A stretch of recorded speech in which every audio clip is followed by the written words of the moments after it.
Hello guys, welcome back to our channel. આજે આપણે સાદો વર્તમાન કાળ હજી કન્ટિન્યુ કરીએ છીએ. સાદા વર્તમાન કાળની અંદર અત્યાર સુધીમાં આપણે શું જોયું કે હી સી ક્યારે વપરાય છે, કઈ રીતે વપરાય છે અને એમાં ટુ બી નું કયું વપરાય છે, બરાબર. પછી આપણે જોયું નકાર વાક્ય, કે નકાર વાક્ય કઈ રીતે બનાવાય છે. હવે આજે આપણે જોઈશું, અને પછી મેં તમને વચમાં એ પણ સમજાવ્યું હતું કે વાક્ય રચના કઈ રીતે ગોઠવાય. એ મારા સ્ટુડન્ટ્સે મને જે કીધું હતું, એને જે પ્રોબ્લેમ હતી એ મેં તમારી સાથે સોલ્વ કરી, તમારી સાથે શેર કરી, બરાબર. તો એ પણ આપણે થઈ ગયું હતું. હવે આપણે જોઈશું કે simple question tense and their answer short in with yes or no. Yes અને નો સાથે હકાર અને નકારમાં બંનેમાં તમે આખા વાક્યમાં પણ જવાબ આપી શકો અને શોર્ટમાં પણ જવાબ આપી શકો. પણ હવે તમે એઝ એ 6th સ્ટાન્ડર્ડમાં 7th સ્ટાન્ડર્ડમાં હોય, 8th સ્ટાન્ડર્ડમાં હોય, 6 to up હોય, તો આપણે જનરલી ટૂંકમાં જવાબ દેતા શીખતા હોય છે. તો આજે આપણે અહીંયા ટૂંકમાં જવાબ દેતા અને સાદા વાક્યનું સાદું પ્રશ્ન વાક્ય કઈ રીતે બનાવવું, એની વાક્ય રચના, હકાર અને નકારની વાક્ય રચના અને એના વાક્યો આપણે જોઈશું આજે. ઓકે, ચાલો. હવે પેલું વાક્ય ચાલુ. હવે બધાને ખબર જ છે કે સાદું વર્તમાન કાળ કઈ રીતે લખાય છે, બરાબર. He she it I U with એમાં કઈ રીતે લખાય છે એ બધાને અત્યારે ખબર જ છે. તો હવે આપણે આજે આઈ થી વાક્ય રચના ચાલુ કરીએ. આઈ ડુ માય હોમવર્ક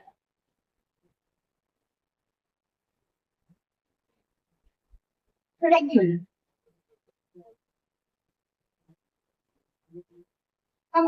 આ સેન્ટેન્સ છે, આઈ do my homework regular.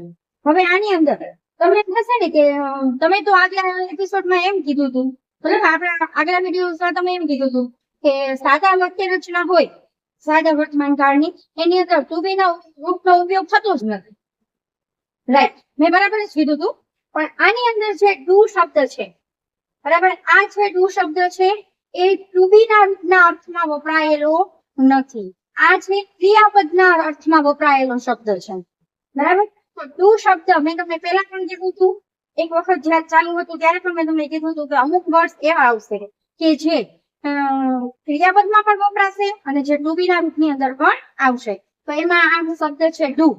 Do જે છે એ સાદા વર્તમાન કાળની અંદર ટુ બી ના રૂપમાં પણ વપરાશે અને અત્યારે આ વાક્યની અંદર જ્યાં લખીએ છીએ આપણે એ ક્રિયાપદના અર્થમાં વપરાયેલું છે.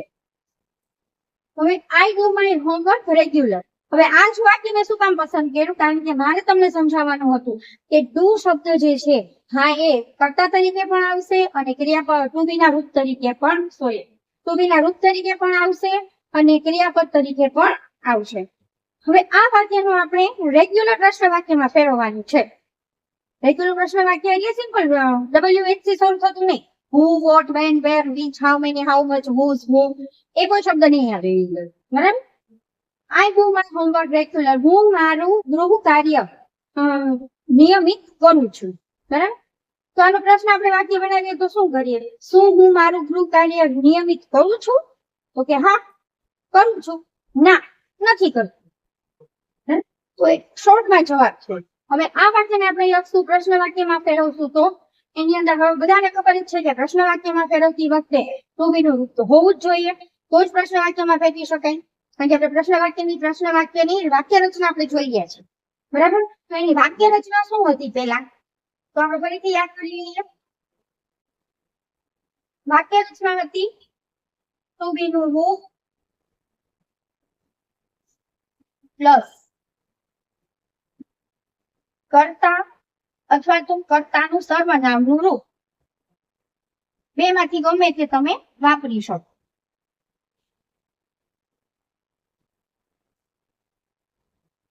પ્લસ ક્રિયાપદ નું મૂળ રૂપ. કેવું રૂપ? ક્રિયાપદનું મૂળ રૂપ. કારણ કે ટુ બી નું રૂપ આપેલું છે એટલે હંમેશા ટુ બી ના રૂપ સાથે ક્રિયાપદનું મૂળ રૂપ જ આવશે.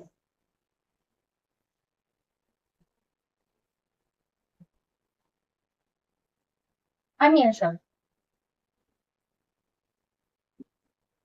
પ્લસ પ્રશ્નાર્થ ચિહ્ન. હવે આ વાક્યની અંદર તમે જોઈ શકો છો, ટુ બી નું રૂપ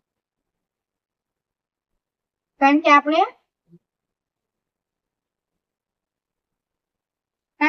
પ્રશ્ન વાક્ય બનાવીએ છીએ, બરાબર. હવે આ વાક્ય રચના છે, આ વાક્ય રચના મુજબ તમે આ વાક્યનું આરામથી કોઈ પણ જાતની ભૂલ વગર આરામથી તમે બનાવી શકશો. તો કઈ રીતે બનાવવાનું જુઓ. ટુ બી નું રૂપ, બરાબર. હવે આપણે ટુ બી નું રૂપ વાપરવા માટે શેનું ધ્યાનમાં લેવાનું? કર્તાને ધ્યાનમાં લીધું. કર્તા શું છે? આઈ. તો આપણને બધાને ખબર છે કે આઈ, યુ, વી અને ધે એની સાથે હંમેશા ક્રિયાપદનું ડુ રૂપ વપરાશે, બરાબર. તો એનું ટુ બી નું રૂપ કયું વપરાશે? ડુ. તો ડુ. તો પહેલા લખશું આપણે ડુ, એટલે ટુ બી નું રૂપ આવી ગયું, બરાબર. પછી કર્તા અથવા તો કર્તાનું સર્વનામનું રૂપ. આની અંદર તો આઈ શબ્દ આપેલો છે, એ કર્તા આઈ તરીકે જ રહેશે. પણ માની લો કે આની જગ્યાએ પ્રિયા શબ્દ આપેલો છે, તો તમે શ્રી પણ વાપરી શકો અને પ્રિયાનું પ્રિયા પણ તમે વાપરી શકો. તો આની અંદર તો કર્તાનું રૂપ છે, તો આપણે ડુ જ લખશું, એટલે આઈ જ લખશું, બરાબર. આવી. પછી ક્રિયાપદનું મૂળ રૂપ. તો ક્રિયાપદનું મૂળ રૂપ, અહીંયા ક્રિયાપદ શું છે? ડુ છે. તો બધાને ખબર જ છે કે આઈ યુ વી થશે, આઈ યુ વી ધે સાથે હંમેશા ક્રિયાપદનું મૂળ રૂપ જ આવશે, બરાબર. એની અંદર એસટીઈએસ વર્ડ ક્યારેય આવશે નહીં. તો આની અંદર ડુ શબ્દ છે, તો એ ડુ લખવાનું. હવે આ અને આ ડુ વચ્ચે શું ડિફરન્સ છે? આ ડુ જે છે એ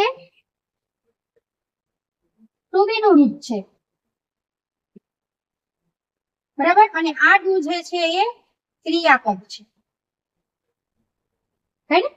do I do my homework, અન્ય શબ્દની અંદર આવશે માય હોમવર્ક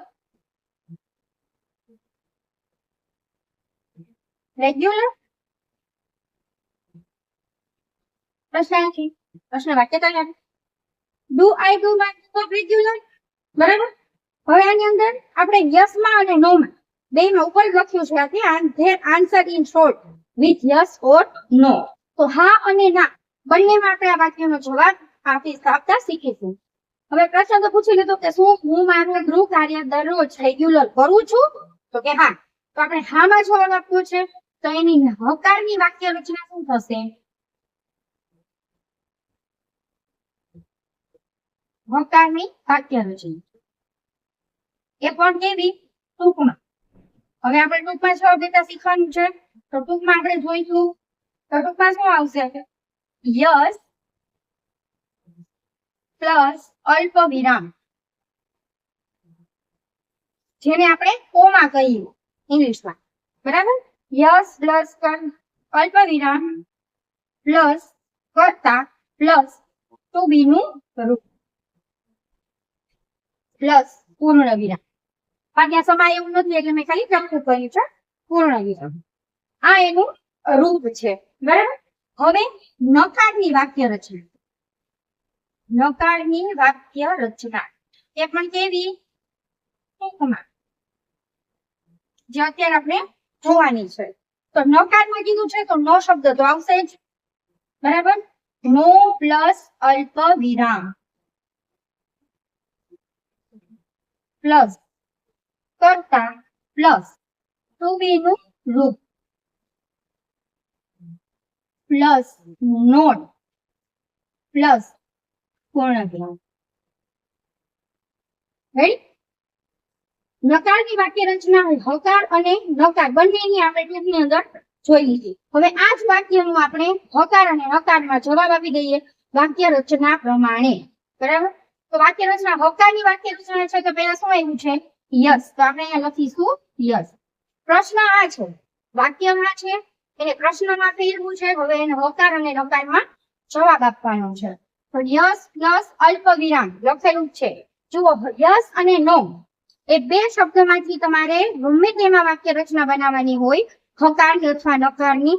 યસ અને નો લખ્યા પછી અલ્પ વિરામ કરવું ફરજિયાત છે. જો અલ્પ વિરામ ન કર્યું હોય તો આરામથી તમારા માર્ક કપાઈ શકવાની 100% શક્યતા છે, બરાબર. એટલે અલ્પ વિરામ કરવાનું ક્યારેય ભૂલવું નહીં. યસ પ્લસ અલ્પ વિરામ પ્લસ કર્તા કોણ છે? આઈ. Yes I. અહીંયા પ્લસ ની નિશાની તો મેં એનું જ મૂકી છે, કાઢી નાખી તો કન્ફ્યુઝન થશે તમારે. Yes I.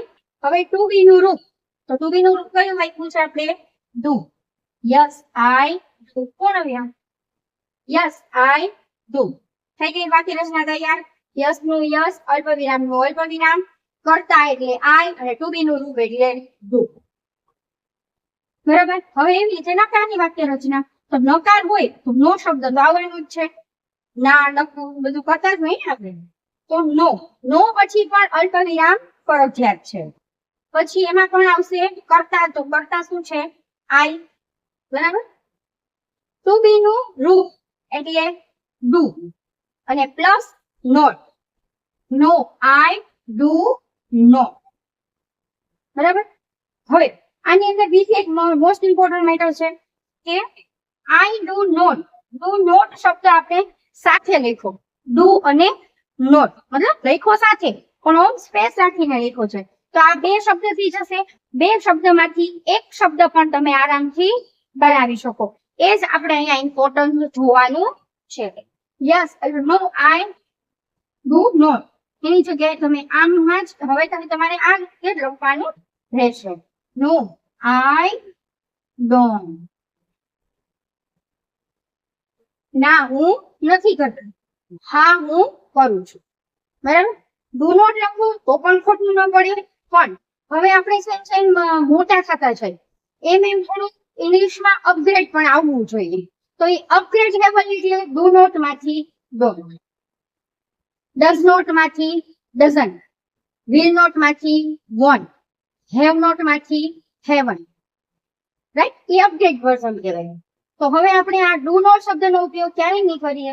હવે આપણે ઉપયોગ શેનો કરશું? ડોન્ટ શબ્દનો ઉપયોગ કરશું. ડુ ડોન્ટ હોય તો ડોન્ટ, ડઝ નોટ હોય તો ડઝન્ટ ઉપયોગ કરીશું. બરાબર.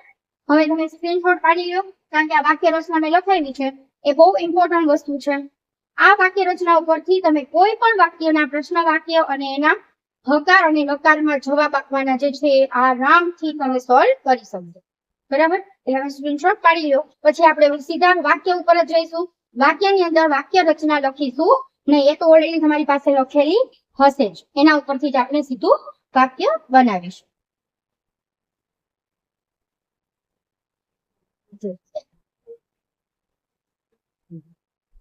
સ્ક્રીનશોટ પાડી લીધું. હાલે. હવે મેં આપણે હમણાં જ કીધું એ પ્રમાણે હવે આપણે વાક્ય રચના લખી અને બોર્ડમાં જગ્યા નહીં બગાડીએ. જે બધા પાસે ઓલરેડી વાક્ય રચના છે. હવે I you we they he she it વાળા વાક્ય રચના આપણે બનાવવાના છે. તેની અંદર આપણે હી સી ઈટ થી ચાલુ કરીએ.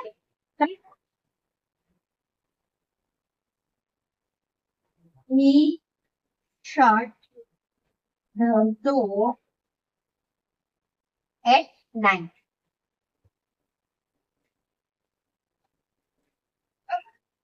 He shut the door at night. તે રાત્રે દરવાજો બંધ કરે છે. બરાબર.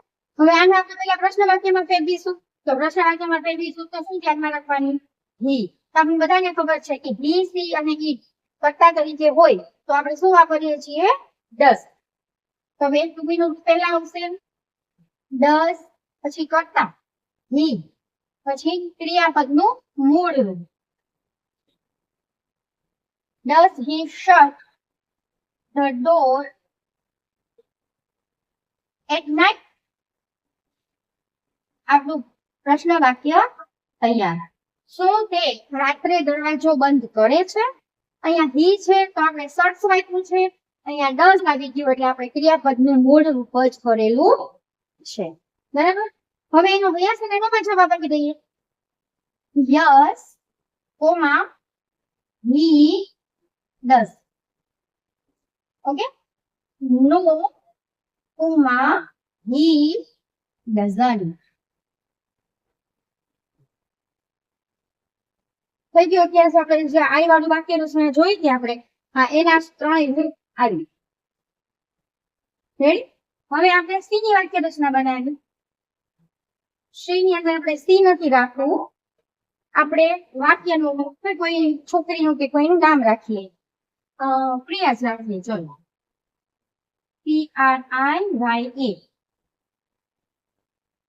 Priya buy some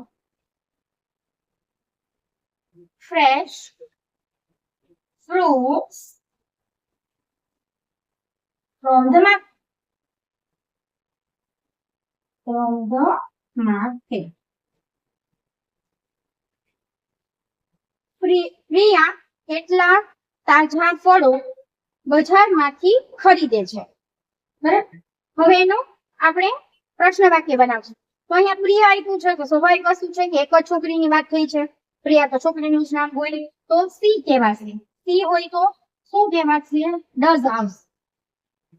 Does she buy some fresh fruits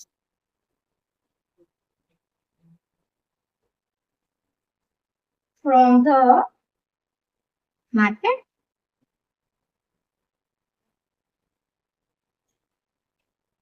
પ્રશ્ન વાક્ય તૈયાર. તમારે ફેરફાર કેમ કરવાનું છે ખબર છે? વાક્ય રચનાની અંદર પ્રિયાની જગ્યાએ તમારે કર્તાનું ક્રિયાપદ સર્વનામનું રૂપ લખવાનું છે અને પ્રિયાનું વપરાણું છે એટલે કર્તા તરીકે જે શબ્દ વપરાણું છે એને અનુરૂપ ડુ કે ડઝ જે આવતું હોય એ પહેલા મૂકવાનું. પછી કર્તા તરીકેનું જે નામ આપ્યું છે અથવા તો સર્વનામ આપ્યું હોય તો સર્વનામનું રૂપ લેવા દેવાનું.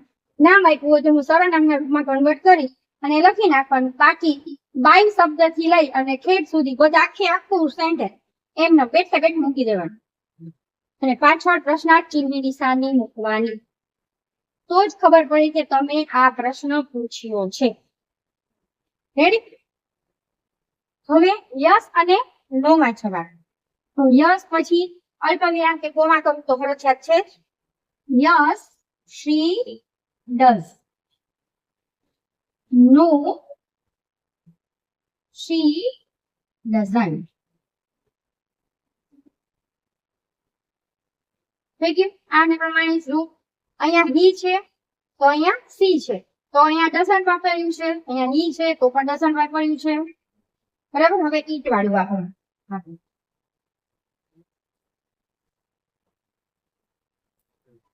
The dog runs on the road. The dog runs on the road. કૂતરો રોડ પર દોડે છે. બરાબર. Okay. The dog runs on the road.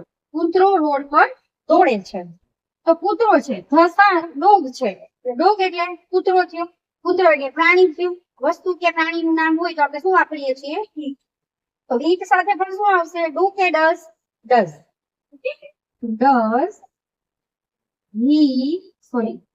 Does he run on the road?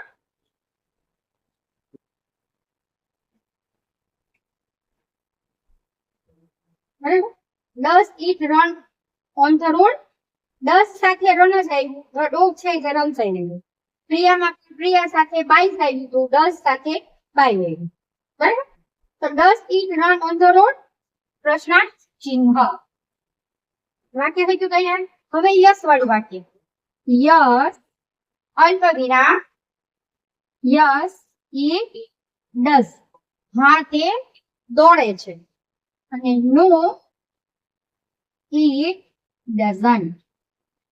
ના તે દોડતો નથી. સમજાઈ ગયું? આ હી સી અને ઈટ વાળા વાક્યની વાક્ય રચના આપણે જોઈ લીધી. હવે તમે સ્ક્રીનશોટ પાડી લો. ત્યાર પછી આપણે આઈ યુ વી અને ધે વાળું પાછી આવી રીતે વાક્ય રચના જોઈશું.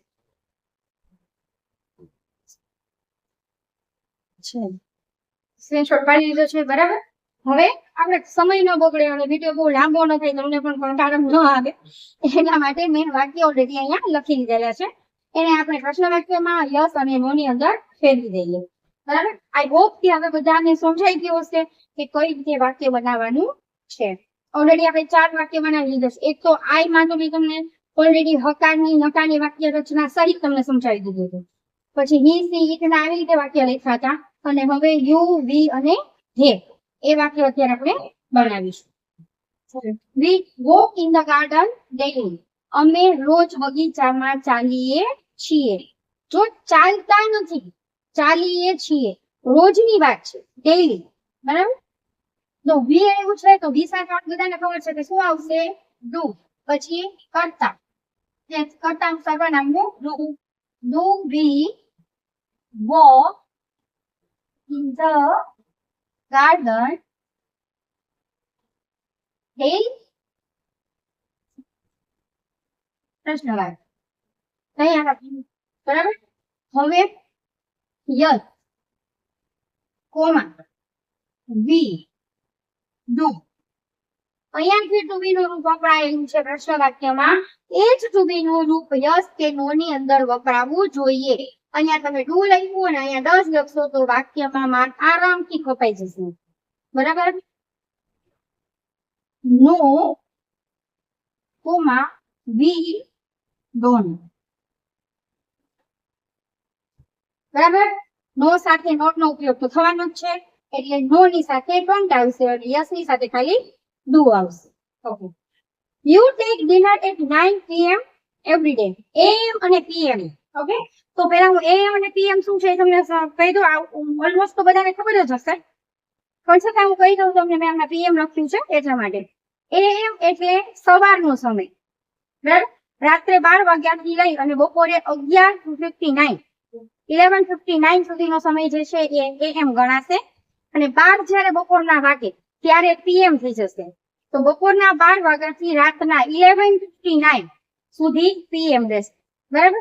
તો આ રાતના ડિનર, અને ડિનર આપણે રાત્રે જ કરતા હોઈએ છીએ. લંચ જે છે એ બપોરે કરવાનું હોય, બ્રેકફાસ્ટ છે એ સવારે કરવાનું હોય, અને ડિનર આપણે રાત્રે કરતા હોઈએ છીએ. એટલે ડિનર ની તો વાત છે. તો you take dinner at 9 PM every day. તમે દરરોજ 9 વાગે રાતનું ભોજન કરો છો. બરાબર. તો યુ આવ્યું છે તો યુ એટલે ડુ આવશે. Do you take dinner at 9 PM every day?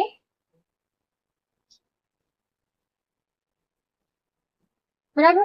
શું તમે રાતનું ભોજન 9 વાગે રાત્રે દરરોજ લ્યો છો? તો કે હા, અમે રાત્રે 9 વાગે રાતનું ડિનર લઈએ છીએ. યસ કોમા કરતા પ્લસ ટુ બી નું રૂપ. Yes you do. બરાબર. હા તમે કરો છો. નો યુ ડોન્ટ. બરાબર. હવે તમને એમ થાય ને કે ઘણી વખત આપણે પ્રશ્ન બીજાને પૂછતા હોય તો જવાબ તો બીજા દે, સામેવાળો જવાબ દે તો આઈ થી પણ જવાબ આપી શકે. હા, આપી શકે. આની અંદર એમ પણ લખી શકો યસ આઈ ડુ, એમ પણ તમે લખી શકો. અને નો આઈ ડોન્ટ પણ તમે લખી શકો. આમાં કોઈ તમારું ખોટું પાડી શકે નહીં. હવે they sing a bhajan in the morning. તેઓ રોજ સવારે ભજન ગાય છે. બરાબર. તો ધે શબ્દ આવ્યું છે તેની સાથે પણ ડુ જ આવશે. ડુ ધે ક્રિયાપદનું મૂળ રૂપ એટલે સિંગ આવશે. Bhajan in the morning.